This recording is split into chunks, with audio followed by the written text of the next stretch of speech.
เข้ารายการเลยเนาะสบายดีลิศ Good morning สบายดีพี่น้องลูกหลานเล่าวไทยหัวใจเดียวกันเพื่อเสรีภาพและประชาธิปไตยทุกท่านพี่น้องสวัสดีครับ Good morning Bienvenue à toutes et à tous Welcome to everyone เนาะขอห้องเพลงศาสตร์เลยศาสตร์ลาวตั้งแต่เดิมมาขึ้นชื่อลือซาอยู่ในอาซีศาสตร์ลาวผูกพันไมตรีความสามัคคีฮักห้อมกันหักศาสตร์หักประเทศเฮาหักเจ้าโปรกิเกษาภูมิฮักภูมิศาสนาแต่บูหันมาฮักษาดินแดนบ่ให้สัตว์ใดมาล้วนหาวีลบกวนหยาดแย่งสิ่งเอาให้ขึ้นเขามารู้วุ่นวายสู่จนตัวตายต้านทานศัตรูสวยเสือจูเลือดเนื้อเสื้อเผาพื้นผู้กูเอาบรรเทาถูกกันขอโทษหลายๆเด้อห้องจนบ่อยากออกเสียงเนาะสบายดีวันทิกตุโน่เนาะขอบใจหลายๆเด้อลูกหลานเด้อพี่น้องมื้อนี้ข้าพเจ้าจะมาเว้าเรื่องลาวแดงนั่นเริ่มต้นมันเอาเจ้าเวยบักเจ้าเวยแม่นไผบักเจ้าเวยแม่นหัวหน้ายาเสพติดมาตั้งเมืองอยู่ในลาวต้นเหตุมันมาแต่หันอยู่ในแขวงบ่อแก้วนั่นน่ะมันขายแผ่นดินลาวให้โจรเจ็กโจรพี่น้องมันขายแผ่นดินลาวให้เจ็กโจรมันมีหยังมันมีกองกำลังว่ามันมีตำรวจว่าที่เขื่อนโตเข้ามาควบคุมพื้นที่เจ็กมันเคยฆ่าคนมันเคยจับคนเป็นตัวประกันมันเคยเหตุหลายอย่างสกปรกเจ็กพวกนี้เขาเรียกว่าเจ็กสีเทาที่เป็นเครื่องมือของสีจิ้นผิงอันนี้เป็นเรื่องจริงพี่น้องเป็นเครื่องมือของสีจิ้นผิงในการทำลายเอเชียในการทำลายพื้นฐานประชาธิปไตย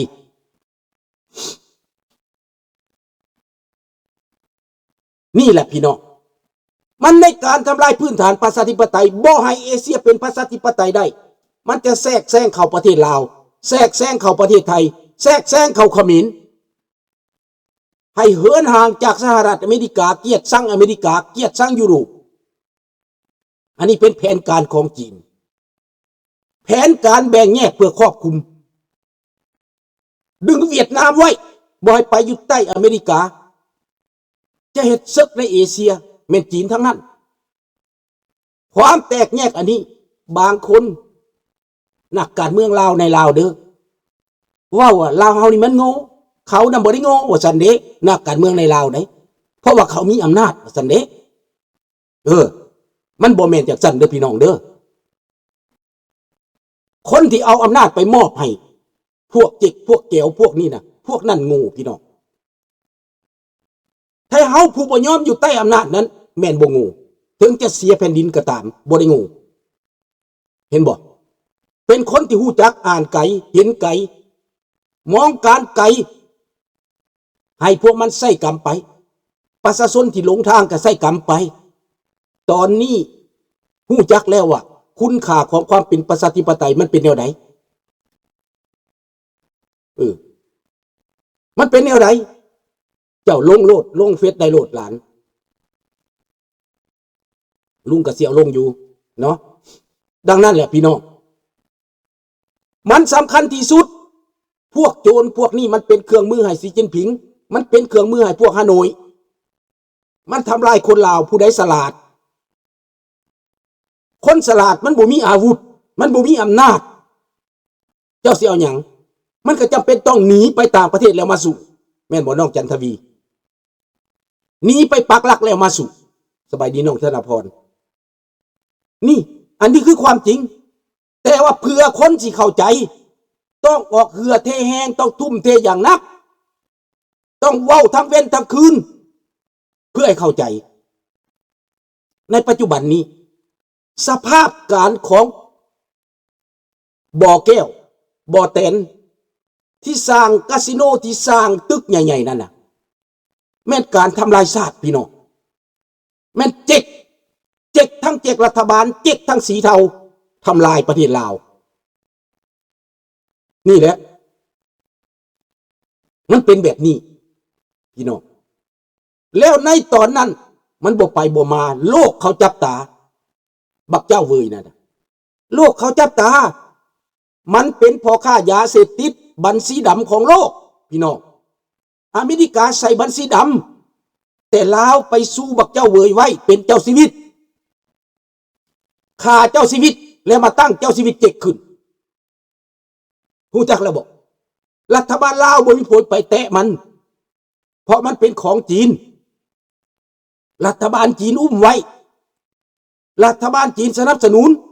เพื่อให้เคลื่อนไหวอยู่ในลาวแทนรัฐบาลจีนรัฐบาลจีนนั่นใส่เขาห้องว่า proxy war ใส่ตัวแทนคันจะเหตุหูดคันจะเหตุเทียมคันเอารัฐบาลจีนมาครอบโลกก็สิบ่ยอมรับโลกสิบ่ยอมรับดังนั้นจึงเอาพวกสีเทามาเอาพวกสีเทามานี้ใครจะว่าให้ยากมันเป็นเอกชนท่านเป็นรัฐบาลเขาจะลงโทษได้เขาจะแซงชั่นได้คันเป็นความผิดเขากับป้ายสีเหตุสีเทาคันเป็นความดีจีนก็เอาไปเป็นบ่ละเอาประโยชน์ดังนั้นบักเจ้าเวยมีบทบาทอยู่ในลาวทั่วประเทศเดี๋ยวนี้ลงไปภาคใต้จากบ่อแตนไปภาคใต้ไปคุมเบิดบ่อนใดบ่อแห่บ่อเพชรบ่อพลอยบ่อนใดป่าไม้มันคุมเบิดนี่เรื่องของมันเป็นแบบนี้สบายดีซีรีราดังนั้นเมื่อว่าจีนมันทำแบบนี้แล้วประเทศไทยถือบอกถือคือกันปัญหาปัจจุบันนี้ไทยก็ถือปัญหาแต่ถือไปคนละอย่างพบปัญหาไปคนละอย่างแต่เรื่องเดียวกันเรื่องประชาธิปไตยพบปัญหาคนละอย่างแต่เรื่องประชาธิปไตยเห็นบ่ในประเทศสองประเทศนี้มีปัญหาเดียวกันมีปัญหาประชาธิปไตยมีปัญหาเรื่องความจริงเพราะอิทธิพลของเจ๊กจีนอิทธิพลของสีเทาอิทธิพลของรัฐบาลจีนมันควบคุมหมดในภูมิภาคนี้ปัญหาเกิดมาจากนี้แม่แหละคนมันมีหลายสีบางเถื่อทหารก็มีส่วนเกี่ยวข้องตำรวจก็มีส่วนเกี่ยวข้องรัฐบาลบางเถื่อก็ฮู้บางเถื่อก็บ่ฮู้นี่มันเป็นแบบนี้มันคนหลายสีดังนั้นเรื่องที่เกิดขึ้นในบ่อแตนในผู้อีหยังก็เขาห้องว่าผู้อีหยัง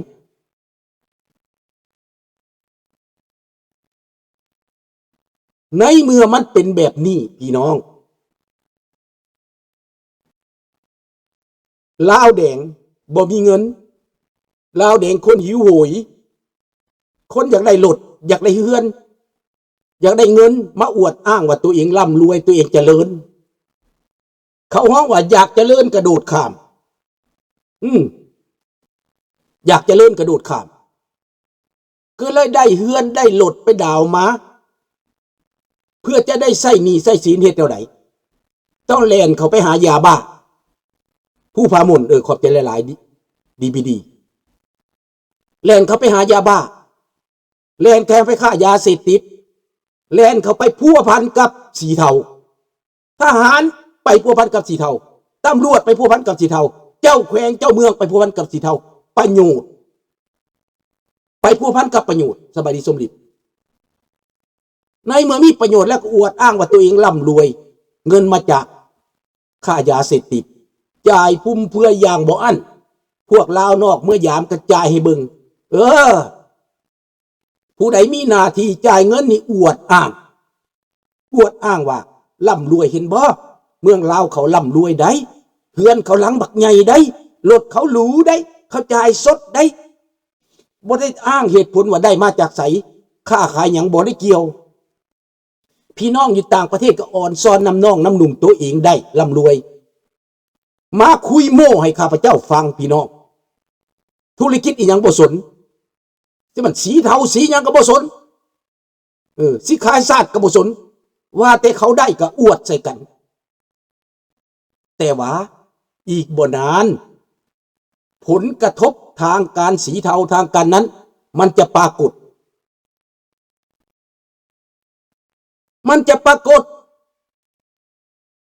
และเมื่อมันเกิดแบบนั้นแล้ว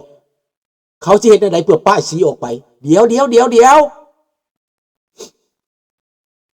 ทหารกับตำรวจกับพนักงานมันกับป้ายสีว่าวางเปล่ามาแล้วไทยส่งวางเปล่ามาแล้วอเมริกาส่งวางเปล่ามาแล้ววางเปล่าตายตั้งแต่ดุนพี่น้องเอ้ยเว้ากะบาปวางเปล่าตายตั้งแต่ดุนผีวางเปล่าที่สิมากัดคอพวกมันน่ะแล้วมันป้ายสีไปคักแน่ได้พี่น้องวางแผนป้ายสีว่าม่งว่างเปล่าฝึกอยู่ไทยม่งไทยมาลาวมันกล่าวหาไปได้บาดนี้นะมันเว้าบ่มีหลักฐานอย่างดอกที่จริงแล้วมันคันมันสิว่ามันเหตุนายมันสิเอาไปปาดคอถิ่มตัดคอถิ่มเป็นไผสิหลับเองล่ะค่อยค่ายาเสพติดเด้อค่อยติดหนี้พวกเขาเด้อมันบ่เว้าแล้วเพราะมันญาตินายมันเอาไปฆ่านายบ่แม่นนายที่ตายนี่ได้นายที่ตายนี่เป็นแพะรับบาปพี่น้องม่งที่ถูกจับก็เป็นแพะรับบาปเพื่อจะแก้ตู่จับมาเพื่อแก้ตู่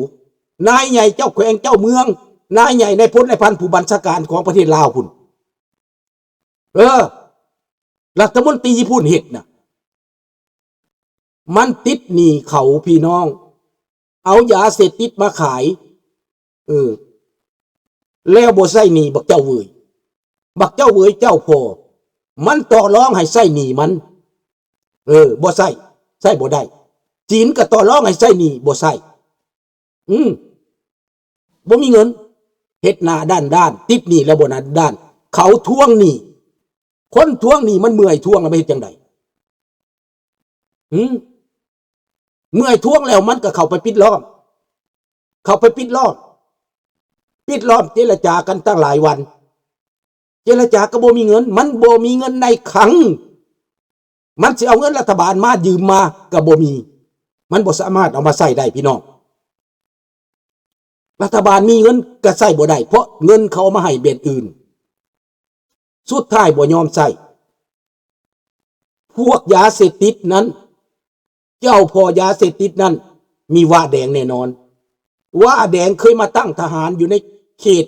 บ่อเตนเคยมาเป็นตำรวจเคยมาเป็นทหารเคยมายามบักเจ้าเวยลูกน้องบักเจ้าเวยมันยกไฟเขียวอย่างเดียวมันบอกว่าโอเค